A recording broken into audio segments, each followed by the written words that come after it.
पूरी कौम और पीटीआई और सारी ऑपोजिशन की तरफ से ये पैगाम है उन लोगों के लिए जिन्होंने कल रात को असलहा बांटा, कल दिन को रकम बांटी और कल डंडे बांटे। पीटीआई रात को 10 बजे के बाद प्रेस कॉन्फ्रेंस करना चाह रही थी, लेकिन फिर हमने सोचा कि सुबह ये बात करेंगे, लेकिन 2 चैनल्स पे हमने जाके ये बात की।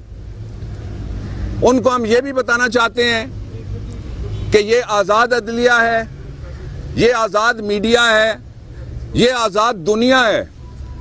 इस पे हमला आवर होने के लिए जिस दिन आप आएंगे, आपको पता लगेगा कि आप लोहे के चने हैं या आप किचड़ छोले हैं। दूसरी बात जो मैं कहना चाहता हूं वो ये है कि आज के दिन जो प्रोसीडिंग्स होनी है वो बहुत मुख्तसर हैं। पाकिस्तानी कौम को ये गुल्लू लीग, जिसके अब 2 ग्रुप बन गए हैं, और मरियम ग्रुप ने नवाज ग्रुप को शिकस्त दे दी है।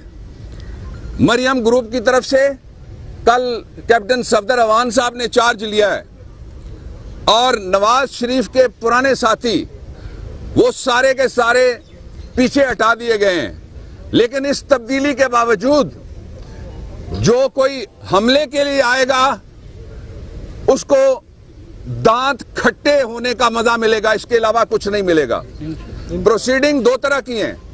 पहली प्रोसीडिंग है एतराजात की।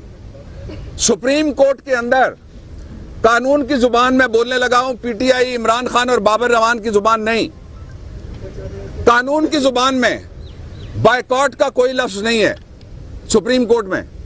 कानून की जुबान में वॉकआउट का कोई लफ्ज नहीं है सुप्रीम कोर्ट की अपनी जुबान में। यहां पे एतराज का कोई लफ्ज नहीं है, यहां पे सिर्फ जवाब और जवाबुल जवाब है।